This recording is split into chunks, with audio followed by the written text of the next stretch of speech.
Hi అండి, నమస్తే. నేను మీ భార్గవి. వెల్కమ్ బ్యాక్ టు అమ్మ చేతి వెంట. ఈరోజు వీడియోలో ఒక tasty, simple and healthy pizza రెసిపీని షేర్ చేస్తున్నాను. ఎక్కువ శ్రమ పడకుండా జస్ట్ 10 నిమిషాల్లో ప్రిపరేషన్ చేసేసుకుని 15 నిమిషాల్లో బేక్ చేసేసుకుంటే సూపర్ టేస్టీ పిజ్జా ఇంట్లోనే చేసేసుకోవచ్చు. ఈ పిజ్జాని హెల్దీ పిజ్జా అని ఎందుకంటున్నాను అంటే ఇందులో మనం మైదాని యూజ్ చేయట్లేదు, గోధుమ పిండితో ఈ పిజ్జాని అయితే తయారు చేసుకుంటున్నాం. అండ్ ఎలాంటి ఈస్ట్ వాడకుండా చాలా సింపుల్గా చేసుకోవచ్చండి. బయట ఆర్డర్ చేసే పిజ్జాని 2 లేదా 3 పీసెస్ మాత్రమే మనం తినగలం.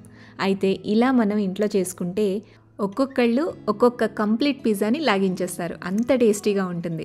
ఈ న్యూ ఇయర్కి పిజ్జాని బయట నుంచి ఆర్డర్ చేయకుండా ఇలా సింపుల్గా, టేస్టీగా, హెల్దీగా ఇంట్లోనే చేసేయండి. మరి రెసిపీ ప్రాసెస్లోకి వెళ్ళిపోదామా? నేను చెప్పే కొలతలతో 3 మీడియం సైజ్ పిజ్జాలను అయితే తయారు చేసుకోవచ్చండి. సో దానికి తగ్గట్టుగా మీరు ఇంగ్రీడియంట్స్ అనేవి తీసుకోండి. ఫస్ట్ ఒక మిక్సింగ్ బౌల్ తీసుకోండి. అందులోకి 1.5 కప్పు దాకా గోధుమ పిండి వేసుకోండి. ఇందులోకి 1 టీ స్పూన్ దాకా పంచదార, రుచికి తగినంత ఉప్పు, 1.5 టీ స్పూన్ దాకా బేకింగ్ పౌడర్, 1/2 టీ స్పూన్ దాకా వంట సోడా వేయండి. నెక్స్ట్ ఇందులోనే 2 టేబుల్ స్పూన్ల దాకా బటర్ వేసుకోవాలి. బటర్ వేసిన తర్వాత వీటన్నిటినీ కూడా బాగా మిక్స్ అయ్యేటట్టుగా బ్రెడ్ పొడిలా కలుపుకోండి. సో ఇలా పొడి పొడిగా కలుపుకొని పెట్టుకోవాలి. అన్నీ కూడా మిక్స్ అయిపోవాలన్నమాట. తర్వాత ఇందులో 1/2 కప్పు దాకా పెరుగు వేసుకోండి. అలాగే పిండి కలుపుకోవడం కోసం ఎన్నైతే నీళ్ళు అవసరమో అన్ని నీళ్లు కొంచెం కొంచెంగా చిలకరించుకుంటూ పిండిని మరీ సాఫ్ట్గా కాకుండా, హార్డ్గా కాకుండా మీడియం కన్సిస్టెన్సీతో కలుపుకోవాలి. చూడండి, కన్సిస్టెన్సీ చూపిస్తున్నాను. ఈ విధంగా ఉండాలన్నమాట. ఇలా కలుపుకున్న పిండిని మూత పెట్టేసి ఒక 10 నిమిషాల పాటు పక్కన పెట్టేసేయండి. ఈలోపు పిజ్జా కోసం కావాల్సిన వెజిటబుల్స్ని అలాగే చీజ్ని అన్నిటినీ కూడా చాప్ చేసుకుని పెట్టుకోండి. నెక్స్ట్ వితౌట్ అవెన్ బేక్ చేయాలి అనుకుంటే స్టవ్ మీద ఒక మందంగా ఉండే గిన్నె పెట్టుకుని అడుగున ఒక లేయర్ వరకు శాండ్ని వేసేసేయండి. మిడిల్లో ఇలా స్టాండ్ని పెట్టుకుని మూత పెట్టి 10 నిమిషాల పాటు మీడియం ఫ్లేమ్లో ప్రీహీట్ చేసుకోవాలి. అదే అవెన్లో బేక్ చేసుకోవాలి అనుకుంటే ఒక 10 నిమిషాల పాటు 170 డిగ్రీస్ దగ్గర ప్రీహీట్ చేసుకోండి. చూడండి, 10-15 నిమిషాల తర్వాత పిండి ఇలా మధ్యలో ఎయిర్ గ్యాప్స్ అనేవి ఫామ్ అవుతాయి అన్నమాట. మనం బేకింగ్ పౌడర్ వేసాం కదండి. సో ఈస్ట్ లేకపోయినా కూడా ఈ బేకింగ్ పౌడర్ అండ్ కర్డ్తో మధ్యలో మనకి ఫ్లఫీగా తయారవుతుంది. ఇప్పుడు ఈ పిండిని మళ్ళీ తిరిగి బాగా నీట్ చేసుకోవాలి. కనీసం 2 నిమిషాలైనా బాగా కలుపుతూ సాగదీస్తూ పిండిని మిక్స్ చేయండి. ఇక్కడ మీరు గోధుమ పిండికి బదులుగా మైదా పిండి కూడా వాడుకోవచ్చు. బట్ హెల్దీగా తినాలనుకుంటే ఇలా గోధుమ పిండితో చేసిన టేస్ట్ చాలా బాగుంటుంది. ఇప్పుడు ఇలా కలుపుకున్న పిండిని 3 భాగాలుగా డివైడ్ చేసుకోండి. ఇప్పుడు ఒక్కొక్క పిండి ముద్దని తీసుకోండి. దీనిపైన కొంచెం గోధుమ పిండి చల్లుకుంటూ ఈవెన్గా స్ప్రెడ్ చేసుకోండి. మనం జనరల్గా పిజ్జా చేసేటప్పుడు మైదా పిండితో చేసే పిజ్జా బేస్ అనేది కొంచెం తిగ్గా చేసుకుంటూ ఉంటాం కదా. అయితే ఈ గోధుమ పిండి బేస్ అనేది కొంచెం థిన్గా ఉండాలండి. అప్పుడే మనకి క్రస్ట్ అనేది క్రిస్పీగా వచ్చి టేస్ట్ బాగుంటుంది. సో ఇక్కడ చూపిస్తున్న విధంగా ఈ థిక్నెస్తో రోల్ చేసుకున్న తర్వాత పిజ్జాని బేక్ చేసుకోవడం కోసం పిజ్జా ట్రేని కానీ లేదా ప్లేట్ని కానీ లేదంటే ఇలా బేకింగ్ ట్రే అయినా కూడా తీసుకోవచ్చు. కేక్ బేకింగ్ ట్రే అయినా కూడా వాడచ్చు. సో ఒక ప్లేట్ని తీసుకుని దానికి ఫస్ట్ బటర్ని అప్లై చేసేసుకోవాలి. బటర్ని పూసేసేయండి అడుగున. మనం తీసుకునే ప్లేట్ సైజ్ని బట్టి పిజ్జా సైజ్ అనేది చేసుకోవాలన్నమాట. ప్లేట్ సైజ్ కన్నా కూడా కొంచెం చిన్నగా రోల్ చేసుకోండి. ఆ తర్వాత ప్లేట్లో వేసినప్పుడు చేత్తో ఈవెన్గా స్ప్రెడ్ చేయొచ్చు. ఇలా ప్లేట్కి బేస్ని స్ప్రెడ్ చేసేసుకున్న తర్వాత చేత్తో ఫింగర్స్తో ఈ విధంగా కొంచెం ఎడ్జెస్ దగ్గర ప్రెస్ చేయండి. నెక్స్ట్ ఇప్పుడు ఫోర్క్ తీసుకుని ఈ పిజ్జా బేస్ మొత్తానికి కూడా ఇలా హోల్స్ చేయండి.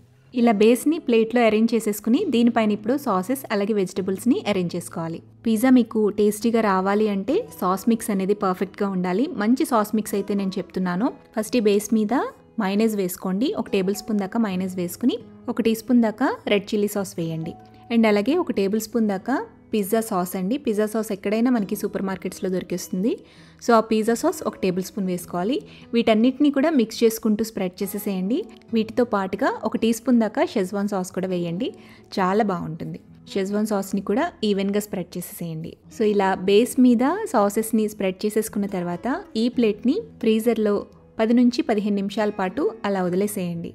లేదా మీరు పిజ్జా ఎప్పుడైతే చేసుకోవాలనుకుంటున్నారో అప్పటి వరకు ఫ్రిడ్జ్లో పెట్టుకున్నా సరిపోతుంది. ఇలా చేయటం వల్ల పిజ్జా బేస్ అనేది కొంచెం హార్డ్ అవుతుందన్నమాట.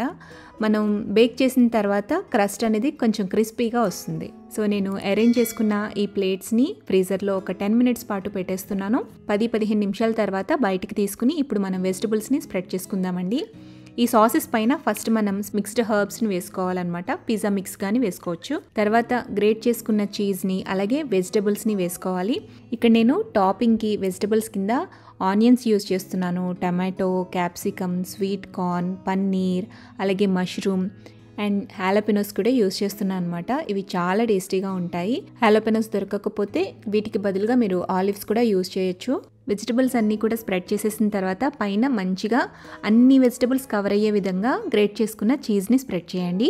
అండ్ చీజ్ మీద కొద్దిగా చిల్లీ ఫ్లేక్స్ అలాగే ఒరిగానో కానీ లేదా మిక్స్డ్ హర్బ్స్ కానీ స్ప్రెడ్ చేసుకోండి. ఇలా స్ప్రింకిల్ చేసుకుని ఇక ఫైనల్గా కొద్దిగా ఎడ్జెస్ మీద మెల్ట్ చేసుకున్న బటర్తో ఈ విధంగా బ్రష్ చేసుకోండి. ఇప్పుడు ఈ పిజ్జా బేక్ చేసుకోవడానికి రెడీ అయిపోయినట్టే. స్టవ్ మీద బేక్ చేసుకునే వాళ్ళు ప్రీహీటెడ్ గిన్నెలోకి సెంటర్లోకి ఈ పిజ్జా ట్రైని పెట్టేసేసి మంటని మీడియం ఫ్లేమ్లో ఉంచి 20 to 30 minutes పాటు బేక్ చేసుకోవాలండి. అదే ఓవెన్లో బేక్ చేసుకునే వాళ్ళైతే 170 degrees దగ్గర 15 minutesలో బేక్ అయిపోతుంది. ఓవెన్లో హీట్ అనేది పైన అలాగే కింద నుంచి కూడా వస్తుంది కాబట్టి చాలా త్వరగా బేక్ అయిపోతుంది. స్టవ్ మీద కొంచెం బేక్ అవ్వడానికి టైం పడుతుంది. సో ఈ విధంగా చీజ్ అనేది మెల్ట్ అయ్యి వెజిటబుల్స్ అన్నీ కూడా చక్కగా కుక్ అయిపోయిన తర్వాత బయటికి తీసేసుకోవచ్చు. వేడివేడిగా సర్వ్ చేసేసుకుంటే ఎన్ని తింటున్నామో కూడా లెక్క లేకుండా అలా పీసెస్ అన్నీ లోపలికి వెళ్ళిపోతాయి అనమాట. డెఫినెట్గా ట్రై చేయండి, చాలా టేస్టీగా ఉంటుంది. అండ్ గోధుమ పిండితో చేస్తున్నాము, ఈస్ట్ అవసరం లేదు కాబట్టి క్విక్ అండ్ ఈజీగా చేసుకునే రెసిపీ ఇది. న్యూ ఇయర్కి ఈ రెసిపీని ఇంట్లో స్పెషల్గా ట్రై చేయండి. ట్రై చేశాక మీ ఫీడ్బ్యాక్ని నాతో కింద కామెంట్ సెక్షన్లో షేర్ చేయడం మర్చిపోవద్దు. వీడియో నచ్చితే లైక్ చేయండి, మీ ఫ్రెండ్స్కి రిలేటివ్స్కి షేర్ చేయండి. మరిన్ని టేస్టీ సింపుల్ క్విక్ రెసిపీస్ కోసం అమ్మ చేతి వంట ఛానల్ని సబ్స్క్రైబ్ చేయండి.